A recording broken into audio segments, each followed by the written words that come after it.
Bon, faut vraiment que je vous parle du joueur le plus timbré de l'histoire de la NBA. Ce mec était complètement fou, et c'est même sûrement pour ça qu'il a pas une carrière de ouf, parce que il était complètement fou. Je parle évidemment de Rashid Wallace, The Shid, le fameux.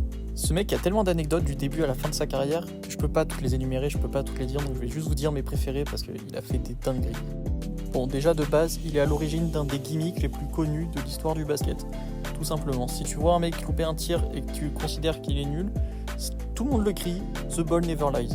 Voilà, bah ça c'est le shit, c'est son invention, il était pas content à lancer franc, le mec a loupé le lancer franc, il considère qu'il n'y avait pas faute, il a hurlé ball never lie.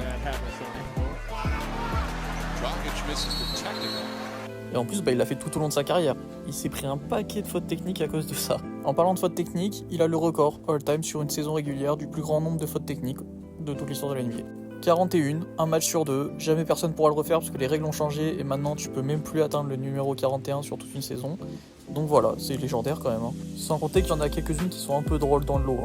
Déjà il y a celle où juste il regarde un arbitre, l'arbitre lui dit d'arrêter, il continue, faute technique. Voilà, juste pour un regard, il a rien dit. Il y a celle où il en a une parce qu'il a menacé un arbitre, il lui a dit je vais brûler ton restaurant, tout simplement. Il lui a dit, mot pour mot, si tu continues tes conneries, je vais payer un mec pour brûler ton restaurant. Et il en était pas à son coup d'essai, il a quand même dit à un autre arbitre, si tu continues de me faire chier avec tes coups de sifflet, je vais appeler un hacker, je vais le payer 100 000 balles pour avoir accès à ton adresse mail. La folie du type quand même, c'était un malade. Mais je crois que mon anecdote préférée de ce mec, ça reste quand même le jour où avec la bague qu'il a gagnée en NBA, donc il a remporté la bague avec les Pistons, il a modifié cette bague pour pouvoir la mettre sur son majeur, pour pouvoir emmerder tous les haters. Donc voilà, c'était ça son kiff. Il a quand même payé pour pouvoir mettre la bague du titre sur son majeur pour que n'importe qui lui demande de l'avoir, il puisse lui faire un doigt d'honneur. Voilà, ça le faisait kiffer, il a fait ça.